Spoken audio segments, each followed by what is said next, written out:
आदरणीय दर्शकहरू, कार्यक्रम आउटलुकमा स्वागत छ। यति बेला नेपालमा शेरबहादुर देउवाको सरकार बनेको 2 महिना पूरा भइसकेको छ। यति मात्र होइन, पछिल्लो पटक संसद पुनर्स्थापना भइसकेपछि संसद पुनर्स्थापनाका प्रतिको जुन प्रकारको आकर्षण थियो र जुन प्रकारको आशा थियो, देउवा नेतृत्वमा सरकार बनेको 2 महिना पूरा हुँदाखेरि भइसक्दाखेरि पनि मन्त्री परिषद विस्तार हुन नसक्दाखेरि र 17वटा मन्त्रालयभन्दा बढी मन्त्रालय प्रधानमन्त्रीकै जिम्मामा रहँदाखेरि एक हिसाबले भन्यो भने राज्य एडहक रूपमा, काम चलाउ रूपमा मात्र चलेको छ, काम चलेको छैन र सबै मन्त्रालयका कामहरू रोकिएका छन् र कहिले मन्त्री परिषद विस्तार हुन्छ भन्ने कुराबाट मानिसहरू वाक्क दिक्क भएका छन्। यस्तो हेर्दा शेरबहादुर देउवालाई कुनै हतार नभएको देखिन्छ। त्यति मात्र होइन, पछिल्लो पटकको परिदृश्य भनेको नेकपा एमाले विभाजन भएको छ। औचित्यहीन रूपमा दुईटा पार्टी बन्नका लागि दुईवटा नेताका इगो, अहम र तुष्टिको पुरा गर्नका लागि दुईवटालाई एउटा पार्टीको प्रमुख हुनुपर्ने कारणले गर्दा नेकपा एमाले विभाजन भएर दुईवटा पार्टी बनेको छ र सँगसँगै मधेसवादी राजनीतिक दल भनेर मानिएको जनता समाजवादी पार्टी समेत पनि विभाजित भएर दुईवटा भएको छ। यसै पनि मधेस केन्द्रित राजनीतिक दलहरूको इतिहास राम्रो छैन। सधैँभर टुटफुट र कुनै निश्चित स्वार्थमा तुरुन्तै मिल्ने र सानो स्वार्थ बाजिने बित्तिकै तुरुन्तै विभाजन हुने र सँगसँगै बाह्य शक्ति केन्द्रहरूको समेत पनि खेलौना बन्दै आएको भन्ने आरोप मधेस केन्द्रित दलहरूसँग छ। यस्तो परिवेशमा उपेन्द्र यादव नेतृत्वको जनता समाजवादी पार्टी र त्यसबाट अलग भएर महन्त ठाकुरको नेतृत्वमा लोकतान्त्रिक समाजवादी पार्टी गठन भएको छ र यो पछिल्लो राजनीतिक विभाजनको परिदृश्यले अहिले संसदमा मुख्य राजनीतिक दलका रूपमा 6वटा राजनीतिक दल मुख्य राजनीतिक दल बन्न पुगेका छन्। 5वटा राजनीतिक दल त सरकारमा संलग्न छन्, तिनको अहिले बहुमत पनि पुग्छ, तर सरकार विस्तार हुन सकेको छैन। यसबाट आम जनता निराश छन्। नेकपा एमालेको विभाजनका बारेमा विशद चर्चा गर्नुपर्ने आवश्यकता छ। जति यसको सैद्धान्तिक राजनीतिक रूपमा यो विभाजनको पुष्टि गर्न खोजिएको छ, त्यसलाई एक शब्दमा भन्यो भने त्यो सबभन्दा बढी वाहियात छ। यसको बारेमा अर्को हप्ता नै हामी बढी चर्चा गरौँला र सँगसँगै सरकार विस्तारका बारेमा र राजनीतिक दलले मान्यता पाउने बारेमा सबैभन्दा ठुलो मजाक गरियो यति बेला कि अध्यादेशको बाटोबाट 20% मात्र सङ्ख्या पुगे पनि राजनीतिक दल बनाउन पाइने र त्यो राजनीतिक दल वैधानिक हुने व्यवस्था गरियो। जबकि यसभन्दा पहिला राजनीतिक दल त्याग सम्बन्धी ऐनमा 40% सङ्ख्या केन्द्रीय समिति र संसदीय दल दुवैमा हुनुपर्ने व्यवस्था गरिएको थियो। त्यो व्यवस्थाको मुख्य मकसद थियो राजनीतिक दलहरू विभाजन नहुन्, विभाजन हुन खोज्दाखेरि सहजै विभाजनबाट राजनीतिक दलहरू छेदविच्छेद नहुन् भन्ने उद्देश्य थियो। तर पछिल्लो पटक त 2 ठाउँमध्ये एक ठाउँमा 20%बाट मात्र भए पनि दलको वैधानिकता पाउने भन्ने अध्यादेश जारी गरियो र त्यो अध्यादेश यद्यपि कायम छ, संसदमा पेश भइसकेको छ र त्यो अध्यादेश मुख्य गरिकन एमालेबाट विभाजित भएको माधव नेपाल नेतृत्वको समूहले राजनीतिक दलको मान्यता पाउने र मान्यता दिलाउने उद्देश्यका लागि मात्र ल्याइयो। राजनीतिक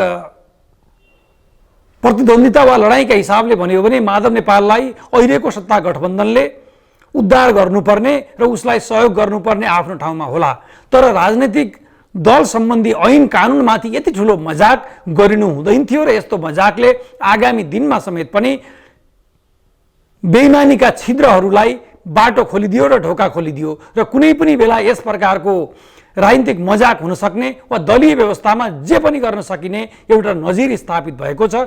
यसले आगामी दिनमा कति ठुलो असर पार्ने हो हेर्न बाँकी छ र यसो भन्नु र राजनीतिक दल सम्बन्धी अध्यादेशको बारेमा चर्चा गर्नुको मुख्य कारण हो यति बेला देउवा नेतृत्वको सरकार विस्तार नहुनुमा फेरि यही अध्यादेश र यही राजनीतिक दल सम्बन्धी अध्यादेश नै मुख्य कारण बनेको छ। माधव नेपाल समूहका लागि यो राजनीतिक दल सम्बन्धी अध्यादेश संसदमा पेश भएको छ, त्यहाँबाट पास हुनुपर्ने माग छ। तर उपेन्द्र यादवलाई यसैबाट सबभन्दा ठुलो डर छ कि मन्त्री परिषद विस्तार गर्ने बित्तिकै मन्त्री हुन नपाउनेहरूले 20% पुर्याएर दल विभाजन गर्ने डरका कारणले नै यति बेला मन्त्री परिषद विस्तार हुन सकेको छैन। आज यही विषयमा माधव नेपाल नेतृत्वको समूहले नेपाल कम्युनिस्ट पार्टी एकीकृत समाजवादीले काठमाडौँमा केन्द्रीय कार्यालय स्थापना गरेको छ। भर्खरै मात्रै त्यो पार्टीको केन्द्रीय कार्यालय उद्घाटनका अवसरमा अध्यक्ष माधव नेपालले आफ्नो पार्टीको सरकारमा सहभागिता र किन सहभागितामा ढिलाइ भयो र भन्ने समसामयिक विषयमा धारणा अघि सारेका छन्। त्यही धारणालाई हामीले यहाँ तपाईहरुलाई राख्दैछौँ र सँगसँगै उपेन्द्र यादवसँग हाम्रा संवाददाताले गरेको कुराकानीलाई तपाईहरुसँग राख्दैछौँ। अब एकछिन हेरौँ माधव नेपालले सरकारमा संलग्नता, सरकार विस्तार र आफ्नो पार्टीको राजनीतिक उद्देश्य र गतिविधिका बारेमा व्यक्त गरेको धारणा यस्तो छ।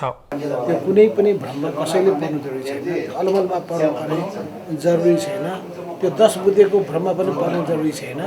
किनभने 10 बुँदेको भ्रमको 10 बुँदेको एउटा सुन्नुहोस्, 10 बुँदेको एउटा कुरा सुन्नुहोस् त उहाँलाई है। 10 बुँदे 27 गते राति 10 बजे सही नगरी नहुने के बाध्यता थियो थाहा छ? 28 गतेको सर्वोच्च अदालतको फैसलालाई प्रभावित पार्ने कुनियत लुकेको थियो। त्यसैले प्रश्न पार्दैन 10 बुँदे भित्रको नियत के थियो भन्ने कुरा स्पष्ट पार्दछ।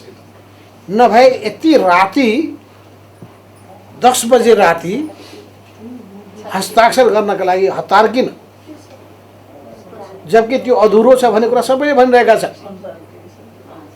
त्यहाँ दुईटा नेताको बीचको सहमतिको कुनै पनि कुरा छैन, चर्चै छैन। प्रदेश सांसदहरूले 10 बजेको भ्रमण नपर्नु भन्ने तपाईको आग्रह। त्यसैले प्रदेश सांसदहरूले पनि, जनप्रतिनिधिहरूले पनि, पार्टी कार्यकर्ताहरूले पनि, कसैले पनि 10 बुँदेको भ्रममा र यसको बारेमा गरिएको अपव्याख्याको आधारमा भ्रममा नपर्नका म हार्दिक आह्वान गर्न चाहन्छु। र त्यहाँ गएर पुरै हुर्मत लिने केपी ओलीको योजना हो, त्यहाँ छिराउने र हुर्मत लिने। किनभने अहिलेसम्म त्यो प्रतिगमनको कदम चालियो, गल्ती गरियो भने केपी ओलीबाट कहीँ पनि स्वीकारोक्ति छैन। फागुन 28 गते एकतर्फी रूपमा गरिएको बैठक, त्यो मेरो म चाहिँ पुरै गलत ढङ्गले मैले गरेको थिएँ भन्ने कुराको कहीँ स्वीकारोक्ति छैन, कहीँ आत्मालोचना छैन। केपी ओली सुध्रिने कुनै लक्षण देखिँदैन। त्यसको कुनै भ्रममा नपर्नका लागि म सबैलाई हार्दिक आह्वान गर्न चाहन्छु। हस्, आज यो पार्टी माओवादीमा गएर मिल्छ, विलिन हुन्छ, यो भ्रममा पनि कसैले नपर्नका लागि म हार्दिक आह्वान गर्न चाहन्छु। हाम्रो पार्टी क्रान्तिकारी विचारको आधारमा निर्माण भएको छ। यो विद्रोह गरेर बनेको छ र विद्रोहको पहिलो हामीले शङ्ख फुकेका थियौँ 2077 साल चैत्र 4 र 5 गतेका दिनमा। त्यही दिनदेखि समानान्तर कमिटी बनाउने हामीले घोषणा गरेका थियौँ। त्यही बेलादेखि हामीले चाहिँ केन्द्रीय भेलाहरू गरेका थियौँ। सबै जनवर्गीय संगठन समेतको पनि प्रदेश कमिटी इन्चार्जहरू तोकेका थियौँ। त्यसपछि जिल्ला कमिटीहरू समानान्तर रूपमा बनाएका थियौँ, तल्लो तहमा बनाएका थियौँ। त्यो पहिलो विद्रोहको त्यो शङ्खघोष थियो र विद्रोहको निरन्तरताको रूपमा अब सँगै बस्न सक्ने अवस्था नभइसकेपछि हामीले त्यो पार्टीबाट अलग हुने र एउटा क्रान्तिकारी पार्टी अर्थात् कम्युनिस्ट पार्टीको पुनर्गठन गर्ने, क्रान्तिकारी पार्टीको नवनिर्माण गर्ने अभियानमा जुटेका हौँ। र नेपालको राजनीतिमा जहिले पनि विद्रोही नै अघि बढेको छ। र केशवजङ रायमाझीसँग विद्रोह गरेर पुष्पलालले क्रान्तिकारी पार्टी बनाउनु भयो, मोहन विक्रमजीले बनाउनु भयो, पछि पुष्पलाल समूहबाट पनि विद्रोह गरेर अनि मनमोहन समूहसँग विद्रोह गरेर यतापट्टि हामीले झापाली विद्रोह, त्यसपछि माओवादी जनयुद्ध इत्यादिहरू अगाडि बढे र नेकपा माले, त्योभन्दा पहिले कोर्डिनेसन केन्द्र, पछि माले, त्यसपछि एमाले हुँदै यो अगाडि बढिसकेपछि केपी ओलीको दक्षिणपन्थी भाषामा भाषियो। केपी ओलीको व्यक्तिवाद र निरङ्कुशता, पार्टी र सत्ता कब्जा गर्ने एकलौटी ढङ्गले पार्टी सत्ता र राज्य सत्ता सञ्चालन गर्ने र गुटलाई मात्रै बढावा दिने, सबै खालका क्रान्तिकारी चरित्रलाई भुत्ते बनाइदिने, समाप्त पारिदिने त्यो अवस्था भइसकेपछि पार्टीलाई, आन्दोलनलाई, पार्टीको क्रान्तिकारीकरणलाई जोगाउन, बचाउन, क्रान्तिको धारलाई कायम राख्न हामीले मार्क्सवाद लेनिनवादको झन्डा बुलन्द गरेका छौँ। जनताको बहुदलीय जनवादले देखाएको त्यो बाटोमा त्यसको मूल मर्म र भावनालाई आत्मसात गर्दै हामी अगाडि बढिरहेका छौँ। त्यस हुनाले जनताको बहुदलीय जनवाद छोड्यो भने भ्रममा पनि कोही नपर्नले म आह्वान गर्न चाहन्छु। हामी समाजवादको नयाँ मोडल लिएर जान चाहन्छौँ, हामी पार्टी नयाँ ढङ्गले निर्माण गर्न चाहन्छौँ, नयाँ ढङ्गले प्रोग्रेसन जान्छौँ। त्यही पुरानो चरित्र बोकेर हामी जाने छैन, पुरानै प्रवृत्तिलाई हामी बोकेर जाने छैन। हामी देशका समस्यालाई, जनताको समस्यालाई, जनताको पीडा र वेदनालाई, युवाहरूको एक भारी समस्याहरूलाई, उनीहरूको शिक्षा स्वास्थ्य रोजगारीको समस्यालाई, जनताको पीडा र वेदनालाई हामी उच्चतम प्राथमिकता दिनेछौँ। नेपाली विशेषताको समाजवाद के हुनेछ, त्यो समाजवाद जनताको समृद्धि ल्याउने, राष्ट्रको गौरव बढाउने खालको कस्तो मोडेल हामीले अवलम्बन गर्ने भन्ने बारेमा बृहत छलफल गर्नेछौँ। र यसमा सबै कार्यकर्ताहरूलाई, पार्टीको र क्रान्तिकारी चेत भएका सबैको र कम्युनिस्ट आन्दोलनलाई माया गर्ने सबैको र आस्था राख्ने सबैको यो आशा भरोसाको केन्द्र बन्नेछ। एमालेमा अझै पनि अल्मलिएका साथीहरूलाई त्यो भ्रम तोडेर आउनुहोस्। क्रान्तिकारी चेत भएका, आफ्नो स्वाभिमानको रक्षा गर्न चाहनेहरू, विधिमा पार्टी चलाउन चाहनेहरू, क्रान्तिकारी बाटोमा पार्टी लान चाहनेहरू, क्रान्तिकारी कार्यदिशा अवलम्बन गरियोस् भन्ने चाहना राख्नेहरूलाई यो नेपाली जनताको प्यारो पार्टी नेपाल कम्युनिस्ट पार्टी एकीकृत समाजवादीमा आउनको लागि म आह्वान पनि गर्न चाहन्छु। वामदेव गौतमसँग हजुरको संवाद भइरहेको होला? हजुर, मेरो भइरहेछ, कुराकानी भइरहेको छ। सन्तुष्टिहरू बाहिर आएको छ? बाहिर त कति सत्य हो कति असत्य हो त्यो आइरहन्छ। यस्ता हुँदै नभएका कुराहरूको पनि बाहिरको प्रचार गरिएको छ। हिजो शेरबहादुरजी प्रधानमन्त्रीजीले भन्दै हुनुहुन्थ्यो कति झुटा प्रचारहरू गरिएका छन्। यस्ता झुटा कुराहरूमा कसरी पर्नुपर्ने जरुरी छैन। यस्ता चाहिँ पुरै यो चाहिँ साइबर स्यालहरूले चाहिँ फैलिएको भ्रममा पर्न नपर्न म सबैले हार्दिक अनुरोध गर्न चाहन्छु।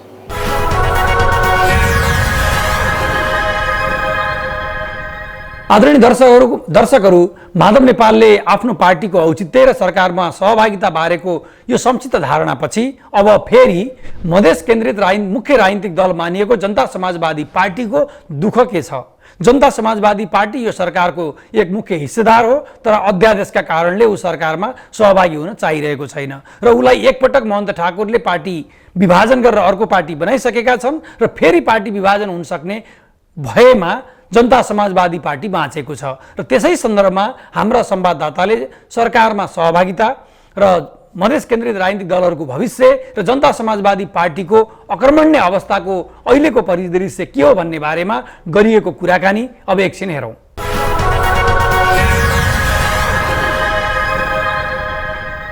सर्वप्रथम अध्यक्षज्यूलाई एबिसी टेलिभिजनको कार्यक्रममा स्वागत छ। धन्यवाद।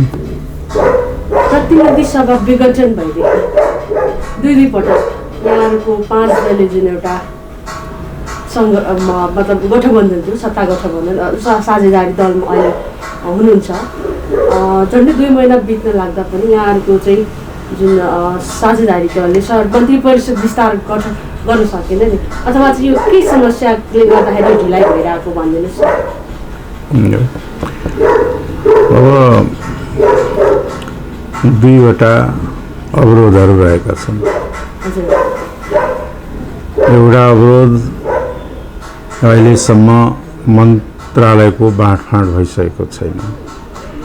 कुन पार्टीले कतिवटा र कुन मन्त्रालयमा प्रतिनिधित्व पाउने हो गर्नलाई या मन्त्री पठाउनु पर्ने हो, त्यो नहुनुको कारण मन्त्रालयको वितरण नै हो अहिलेसम्म जो हुन सकेको छैन। तर अर्को महत्त्वपूर्ण कारण चाहिँ के हो भने सरकारले आवश्यक गृह कार्य नगरिकन यसको भविष्यमा कस्तो असर पर्छ भन्ने कुराहरूलाई मध्यनजर नराख्दै त्यति गहिरो गरी राखिएन र तत्काल केही गर्नुपर्ने भएकोले राजनीतिक दल सम्बन्धित अध्यादेश ल्याए, दल फुटाउने अध्यादेश। त्यो अध्यादेशले नेकपा एमाले र हाम्रो पार्टी जनता समाजवादी पार्टीको विभाजन भयो। त्यो चाहिँ कारण के भने त्यस अध्यादेशबाट संसद वा केन्द्रीय समितिमा जहाँ दुई मध्ये कुनै एकमा 20% संख्या पुगे फुटिहाल्ने भयो भन्दाखेरि 20% त भनेको सामान्य कुरा हो। र त्यो अध्यादेशले पार्टी फुटाउनलाई मद्दत गर्यो, त्यसै प्रयोजनका लागि ल्याएको रहेछ। र त्यो अध्यादेश अहिले पनि क्रियाशीलै छ। त्यो अध्यादेशले नेपालमा राजनीतिक दलहरूभित्र चाहिँ के छ भने अस्थिरता उत्पन्न गर्छ। दलहरूभित्र अनावश्यक बार्गेनिङ र अनावश्यक गुटबन्दी सिर्जना गर्दै अन्तत्वगतवा दलहरूलाई नै तहस नहस बनाउँछ यो अध्यादेशले। त्यसको असर सबै पार्टीलाई पर्न सक्छ र दलहरू राजनीतिक रूपले अस्थिर भए र एक त गुटै गुटको दलहरू छ, त्यसमा पनि त्यो गुटै गुट हुँदै व्यक्ति पछि दौड्न थाल्यो भने राजनीतिक दलहरू अत्यन्तै कमजोर अस्थिर भएर जान्छ र यसको असर लोकतन्त्रमाथि पर्छ। लोकतान्त्रिक प्रणालीलाई सञ्चालन गर्नका लागि संस्थागत रूपले चल्ने लोकतान्त्रिक विधिको राजनीतिक शक्ति नै चाहिन्छ। त्यही नै अस्थिर भयो भने त्यसको औचित्य नै समाप्त भएर जाने अवस्था आयो भने लोकतन्त्र रहँदैन र समाप्त भएर जान्छ। र त्यसका लागि अहिलेको अध्यादेश जुन हो त्यसले मलजल गर्नेछ र यो अध्यादेशलाई खारेज गर्न आवश्यक छ। लोकतन्त्रको रक्षाका लागि, दलको स्थिरताका लागि पनि जरुरी छ। त्यसकारणले यो अध्यादेश रहँदाखेरि अब सबै पार्टीले सबैजनालाई त मन्त्री बनाउन सक्दैन र अहिलेको जस्तो परिस्थितिमा महत्त्वाकांक्षीहरू धेरै हुन्छन्, स्वाभाविक हो। अनि कसलाई कोसँग रिस उठ्या हुन्छ, ल 4 जना जम्मा भयो एउटा पार्टी बनायो, फेरि 3 जना जम्मा भयो अर्को बनायो, यसरी जान थाल्यो भने चाहिँ के हुन्छ त भन्दाखेरि दलीय राजनीति नै धरापमा पर्छ। त्यसकारणले यो अध्यादेश तुरुन्त खारेज गर्नुपर्छ र खारेज गरेर अनि मन्त्रालय बाँडफाँड गरेर सरकारलाई पूर्णता दिनुपर्छ। धेरै ढिलो भयो भन्ने पक्षमा हामी पनि छौँ, हामीलाई पनि महसुस भएको। तर एउटा कुरा के हो भने जुन जटिल राजनीतिक परिस्थितिबाट त्यो यहाँहरूले पनि सुरुमै भन्नुभयो कि दुई पटक संसद विघटन भयो, असंवैधानिक तरिकाले भयो, अलोकतान्त्रिक भयो र त्यसको विरुद्ध कानुनी राजनीतिक लडाईँ लड्नु पर्यो। त्यसपछि बल्ल बल्ल पुनर्स्थापित भयो र यो पुनर्स्थापित यस्तो जटिल परिस्थितिबाट आइसकेपछि केही ढिला हुनु त स्वाभाविकै हो, त्यसलाई अस्वाभाविक मान्न सकिन्न।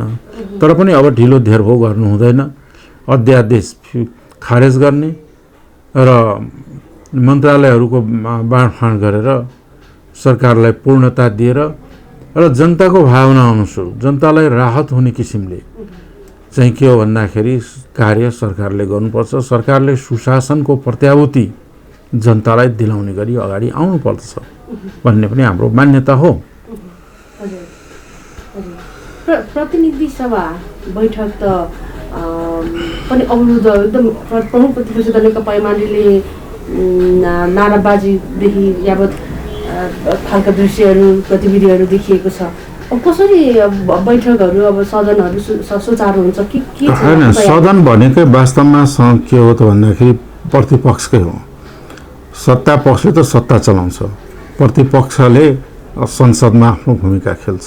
यो संसदीय प्रणाली हो र प्रतिपक्ष अलिक जिम्मेवार भएर संसद चलाउनुमै हित गर्छ, देशको पनि, जनताको पनि र प्रतिपक्षको पनि। अब सभामुखले के 14 जनालाई पदबाट मुक्त गरिदिएन भनेर संसद अवरुद्ध गर्नु आछ, त्यही मुद्दा सर्वोच्चमा छ। अब 1-2 दिन पछि त्यसमा पनि कुनै न कुनै टुङ्गो लाग्ला। तर त्यत्तिकै कारणले सभामुखले टेरेन भन्दैमा संसद चाहिँ अवरुद्ध गर्ने, अब सभासदले विधि प्रक्रिया कानुन हो जुनै कार्य गरेछ असंवैधानिक गरेको भए एउटा कुरा हुन्थ्यो। त विधि सम्मत प्रक्रियाले सभामुखले निर्णय गर्दै पनि सभामुखले चाहिँ आफूले भनेको कुरा किन गरेनन् भन्ने तर्कका आधारमा मात्र नेपाली जनताको सार्वभौम सत्ता सम्पन्न जनताको प्रतिनिधि सर्वोच्च प्रतिनिधि संस्था संसदलाई अवरुद्ध गर्नु त्यति उचित होइन। त्यसकारणले उहाँहरूले पनि एउटा जिम्मेवार प्रतिपक्षको भूमिकामा आउनुहोला र संसद खुलाएर जे हुन्छ संसदमै बहस गर्नुपर्दछ, त्यो नै उपयुक्त हुन्छ। यो राजनैतिक दल सम्बन्धी अध्यादेश फेरि पनि 40% गर्ने सहमति भएको यहाँहरू बिचमा अथवा चाहिँ समाधान के हुन्छ त? होइन, समाधान त के हो भन्दाखेरि दल विभाजन हाम्रो देश जस्तो अल्पविकसित मुलुकमा जहाँ राजनीतिक अस्थिरता हुन्छ त्यहाँ दल विभाजन सम्बन्धित कानुनले त्यसलाई अराजनीतिक अस्थिरतालाई नै टेवा दिन्छ। अब पहिला चाहिँ के छ भने 40% संसद र पार्टीका केन्द्रीय समिति थियो, त्यसले केही थिएको थियो दलहरूलाई एउटा अनुशासनमा त ल्याएको थियो। अहिले को हटाएर त्यही राखे पनि हुन्छ। मेरो व्यक्तिगत विचार भन्नुहुन्छ भने दल त्याग सम्बन्ध दल चाहिँ के छ भन्दाखेरि त्याग्न साथ जुन दलको चुनाव चिन्हबाट निर्वाचित भएको छ त्यो दल त्याग्न साथ त्यो संसद सदस्यता स्वतः खारेज हुनुपर्ने हो नि। जनताले त एउटा पार्टीलाई भोट दिए हुन्छ, यो पार्टी फुटाउँछु मलाई भोट देऊ भनेर जनताले दिए त हुँदैन। त्यसलाई फुटाउने बित्तिकै उनले पदबाट हट्ने र फेरि चुनाव लडेर आऊ, त्यो हुनुपर्ने हो कि दलको स्थिरताका लागि। दलै स्थिरता भएन भने लोकतन्त्र कसरी संस्थागत हुन्छ, कसरी स्थिर भएर अगाडि जान्छ। हाम्रो जस्तो देशमा आन्तरिकमा राजनीतिहरू पनि भू राजनीतिबाट प्रभावित हुने ठाउँमा कसरी राजनीतिक स्थिरता खोज्ने त?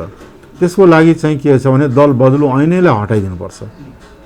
जुन पार्टीबाट जुन पदमा चुनाव लड्छ त्यो पार्टी त्याग्ने बित्तिकै त्यो पद स्वतः खारेज हुनुपर्ने हो, अनि मात्रै दलीय स्थिरता हुन्छ।